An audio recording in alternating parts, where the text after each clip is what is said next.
fiid wanaagsan. dunidu waa faallo oo fariinaya waa warbixin isfahankuna waa muhiim anana waan fayownaa oo fiirsa barnaamijko dhageysta ma fiican tahay fiid wanaagsan. waxaad filataan wanaag farshaxan heesiyo murti leh fariimo aad soo dirtaan barnaamijka fiidku waa mid kuu furan ee soo dhawow markaad raadiyaha furtaan la soco fursadaada oo marnaba yuu kaa fogaan. fiid wanaagsan. waa nabad dhegaystayaal waa mar kale iyo barnaamijkeena fiid wanaagsan xubnaha u xiiso badan ayaa dhegaystayaal aan idinku haynaa barnaamijkeena fiid wanaagsan waxaana kamid ah horta aaba suugaantiisu marka la yidhaahdo heesihiisa kuwan dambe ee waqti xaarkan aynu heli karno heesta ugu saameynta badan le igu su-aasha badan la weydiiyay horta waa carurteeda hooyadood oo la yidhaahdo ahbahamu hooyada wuu sameeyey qisada heestan see ku timiday waa mufakarkii lahaa barnaamijkii la magac baxay u hiiliya haliigahan kale oon waraysi idiga hayno waa hagaaga xubnaha xiisaha badan leh barnaamijkeena fiid wanaagsan habeenkan caawa aan idinku hayno ayaan hore ugu sii soconaynaa waxaynu soo qaadanaynaa mufakarkii lahaa barnaamijka la magac baxay u hiili haliyeygahan kale cabdiraxmaan geestiir macno oo aanu ka wareysanay ujeedada iyo sababta ku kaliftay barnaamijka cabdiraxmaan bataash oo wareysigaasi la yeeshay ayaa ugu horeyn waxa uu weydiiyey in uu si kooban u guud maro taariikh nololeedkiisa. bismillahi raxmaan raxiim assalaamu calaykum waraxmatullaahi tacaala wabarakaatu. horta ilaahay baa maxaa sugnaatay inoo suurtageliyey inaan qabanno maanta waraysigan aad baan ku salaamay walaal cabdiraxmaan bataash waad mahadsan tahay. horta ani magacaygu waa cabdiraxmaan maxamuud cabdilaahi cabdiraxmaan geestiir maano waxaan ahay barbaartii dhalatay qarnigii 20aad kuna dhalatay gudaha magaalada boorama hayaankaygii waxbarasho ama dugsigaygii dhexe hoose waxaan wax ka soo bartay dugsiga la magacaabo muuse xuseen hodoon loona yaqaano aloog ama qasabka. horaantii dugsigayga sare waxaan wax ka bartay dugsiga loo yaqaano ardaale secondary school halkaan dhammaadkiina aan u wareegay dugsiga loo yaqaano ala secondary school. waqti xaarkan waxaan ka mid ahay ardayda dhigata jaamacadaha ku yaala gudaha magaalada boorama bartana kuliyadda loo yaqaano engineerinka. cabdiraxmaan kulley waxaa tahay hal abuur sidaan ogahay balse wareysigeena xooga waxaanu ku saari doonaa barnaamij laydhaa u hiili halyeegahan kale oo aad adigu fikirkiisa leedahay. barnaamijka u hiili halyeegahan kale bal haddii aad ugu horeyn waxoogaa sharaxaad kooban aad naga siiso barnaamijka waxa uu daaran yahay iyo weliba waxuu ka hadlo. horta waad mahadsantaha walaal cabdiraxmaan. barnaamijka u hiili halyeegahan kale waa madal lagu soo bandhigo afkaaraha togan ee ku jira dhalinta kala duwan. waxa uu faa'iido u yahay dhalinta danaynaysa inay ka qayb qaataan kobcinta iyo kaabida dhalinta. waxay marna fursad u tahay barbaarta ama jiilka cusub ee kusoo hiiranaya jidka toosan ee aynu jeexnay. fikirkani waa ilaas u shidmaya barbaarta garashada cudoon leh ee danaynaysa inay ka qayb qaato. haddaba barnaamijkan u hiili halyeegahan kale waxa uu daaran yahay kow inaynu helno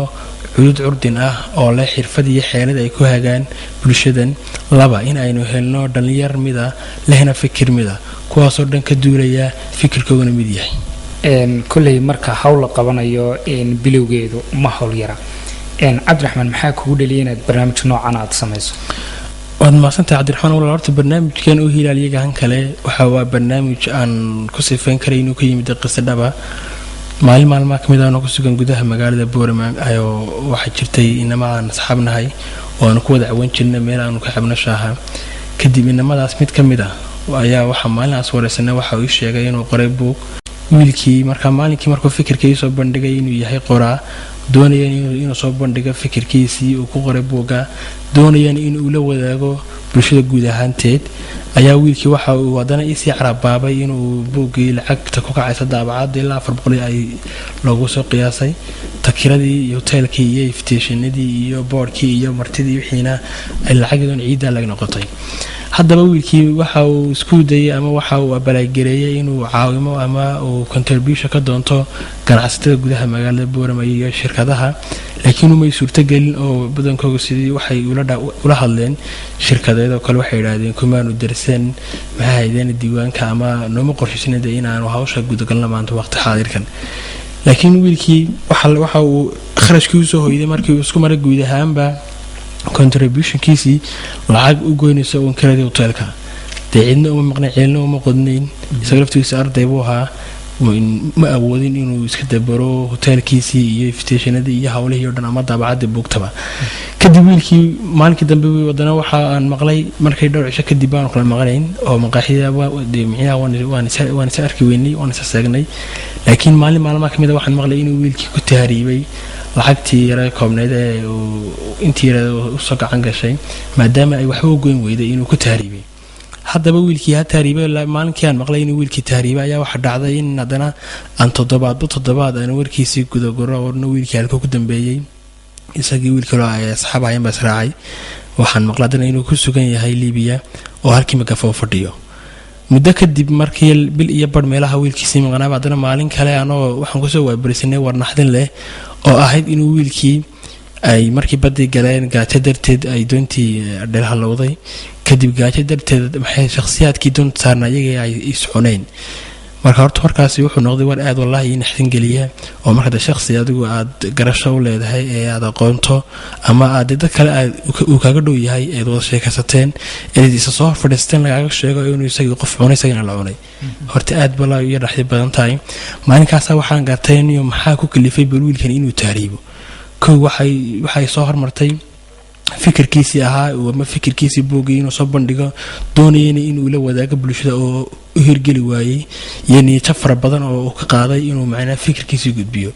markaas ay tii bal malaha hadii aad sameyso madal ama barnaamij lagu wadaago ama shakhsi kasta ay ku soo bandhigay fikirkiisa oo bulshada kula wadaago maadaama de shakhsiga uu doonayo inuu hoteelkan uu koreysanayo uu ku gudbinayo fikirkiisa hadii aad u dhib yarayso barnaamij noocaas aad furto malaha sidan dhalintu way dhaami lahayd sidana waa laga duwanaan lahaa marka horta fikirka barnaamijku wuxuu ka yimid sidaas marka maalinka waxa ku dhashay magaca barnaamijka ugu horeyntiisii aan u bixiyay oo ahaa hanka iyo heerka dhalinta kadib markii uu barnaamijka fikirkaygu isugu dhashay waxaan isla markaaba dhowr cisho kadib aan soo garaacay wiil aan asxaabnahay oo ah maxay garabkayga oo loo yaqaan Sharmaake Axmed Maxamed Geelle Sharmaake Geelle oo ah xogayaha guud ee golaha wasiirada Somaliland wiilkiiba soo barnaamijkii aan u bandhigay isaga iyo saddex hablood oo kale oo la kala yiraahdo Hodan Maxamed Nur Faahiye Xawaayi Guuleed iyo Cibaade Maxamed Daahir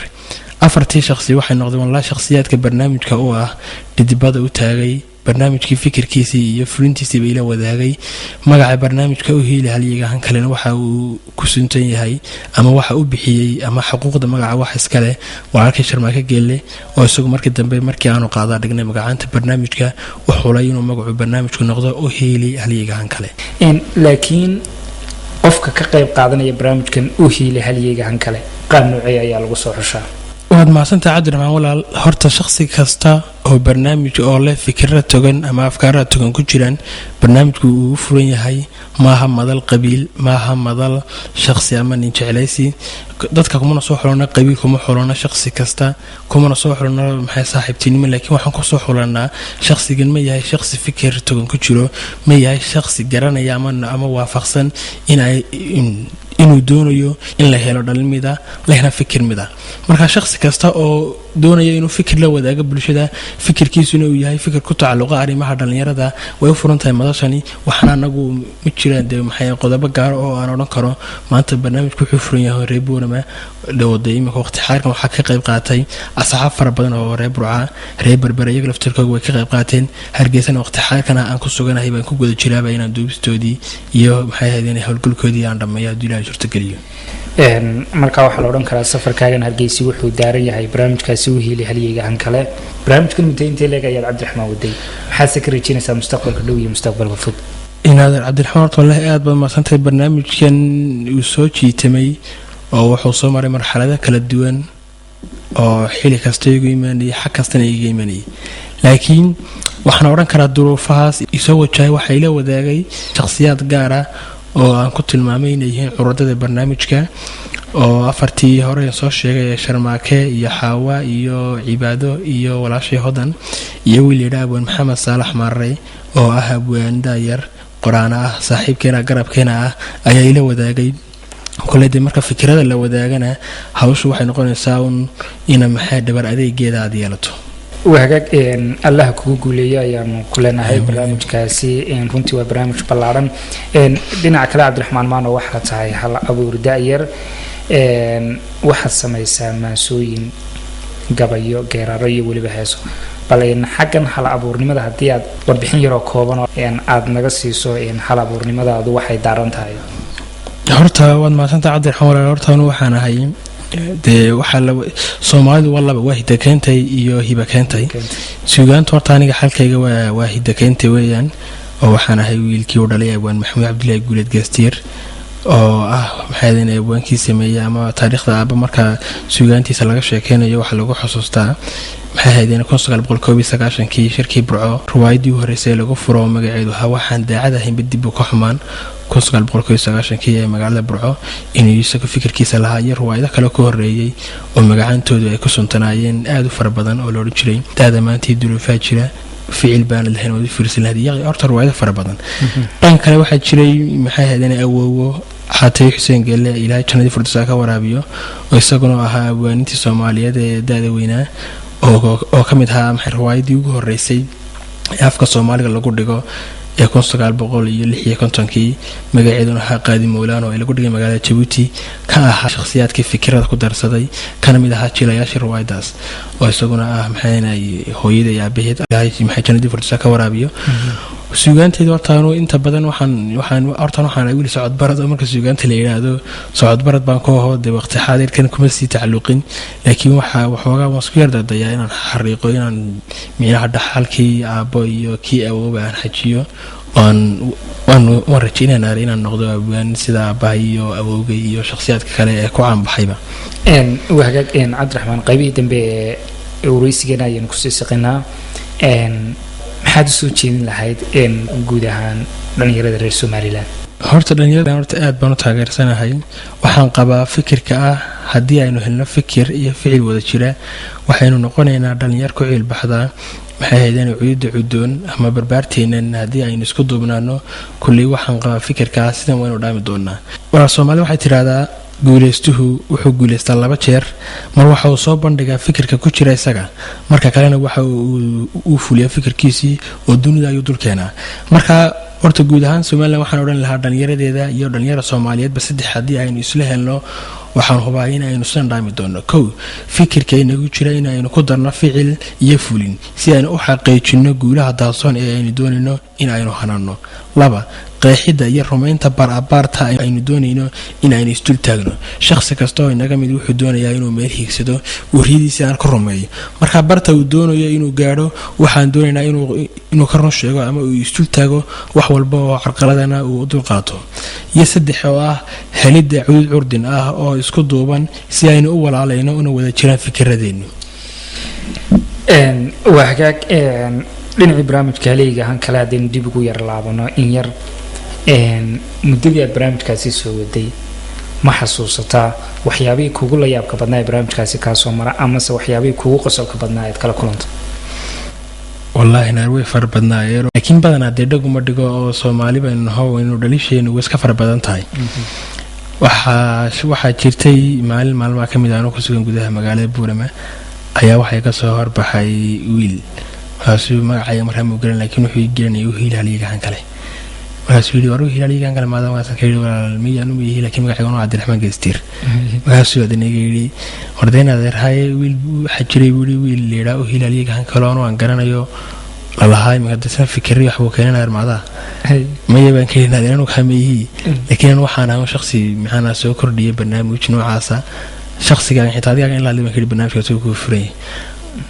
adan liiska dadka waa lagu diray anina lagu diray maayay oo ku salaamaya. marka horta way iska farabanta carqaladaha ay la soo gudboonaaday, laakiin maanta waqti xaadirkan waxa jiray waxaan wallaahi Cabdiraxmaan aan hubaa shakhsiyaadkii maalinkii hore iga lahaa inaad liiska dadka waa la bad ku jirtaa in ayagii maanta ay soo garaacaan inaan barnaamijkan doonay inaan ka qayb qaadano oo iyagu doonayeen inay noqdaan martida barnaamijka. aad baan ugu faraxsanahay waana soo dhaweeyay, qaarkoodna way bixin qaarkoodna ku tala jiray imkana ka qayb qaataan duulada suurtageliyo hadii alla ka dhigo. wahagaag Cabdiraxmaan anagoo kaaga mahadcelinay waqtiga qaaliga ee aad barnaamijka nagala qayb qaadatay gabagabada wareysigeena kooban hadii aad inoo soo xusho mid ka mid ah heesaha aad sameeyay heesaad noo soo qabalay. Cabdiraxmaan aad baad maasantahay. horta aaba suugaantiisu marka la yiraahdo heesiis oo dambe waqti xarkan aynu heli karno heesta ugu saameynta badan le igu su-aasha badan le weydiiyay horta waa carruurteyda hooyadood oo la yidhaahdo ahbahamu hooyada wuu sameeyey qisada heestan see ku timiday marka heestaasaan jeclaan lahaa bal inaynu bulsho la wadaagna walaal carruurteyda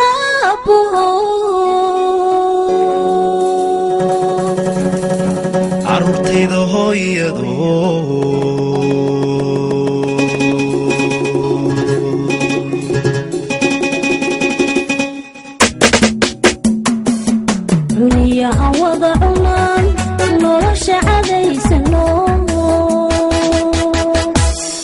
cabiyo hooyla caban ku socana malayo eegaagnida daawashada indhuhu kama cajisaan waxaan ku cawaysanaa shaqa midhii ku baxay cuniyo aan wada cunaan nolosha cadaysano cabiyo hooyla caban ku socana malayo eegaagnida daawashada indhuhu kama cajisaan waxaan ku cawaysanaa shaqa midhii ku baxay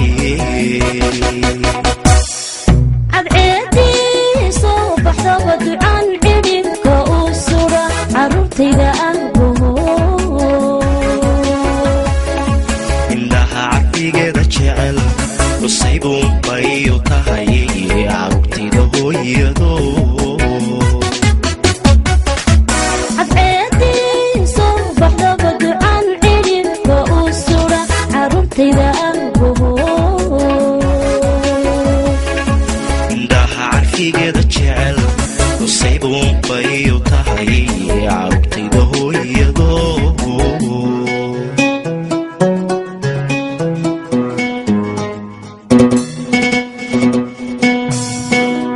carruurtayda hooyado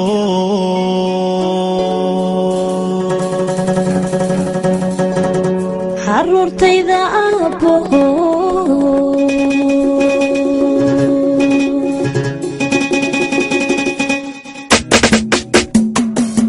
calool furan laafayo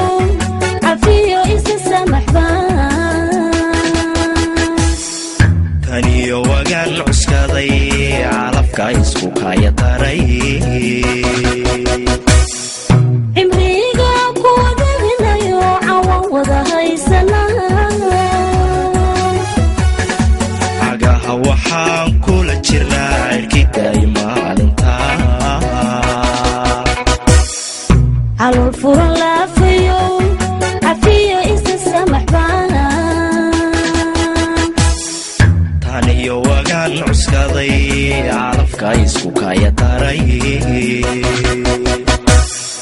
cimriga ku wadaginayo cawan wada haysana cagaha waxaan kula jiraa cirkiday maalinta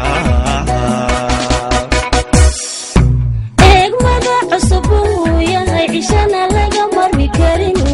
carruurtayda ahboho bilweyaan caysano isdhaf carabkeedu maleey carruurtayda hooyado eegmada cusub uu yahay cishana laga marmi karin carruurtayda ahboho bilweyaan caysano isdhaf carabkeedu maleey carruurtayda hooyado cadceedii soo baxdaba ducaan cidhibka u sura carruurtayda ahboho allah indhaha cafigeeda jecel cusaybuun bayu tahay carruurtayda hooyado heestaasi waxay ugu dambeysay waraysigii aanu la yeelanay cabdiraxmaan geysteermaalo iyo guud ahaanba barnaamijkeenii fid wanaagsan iyo habeennimadan caawaa barnaamijkeenna waxaa si wada jira idinla socodsiinayey raxme maxamuud cabdi abu hureyra iyo anigoo khadar maxamed maxamuud khadar qule sidoo kale barnaamijku wuxuu aada ugu mahad celinayaa cabdiraxmaan axmed ibraahim bataasho barnaamijka isku soo dubriday inuu soo diyaariyey waa guud ahaanba bahdii barnaamijka fiid wanaagsan idinkaga tegaya fiid wanaagsan sidaas iyo nabadgelyo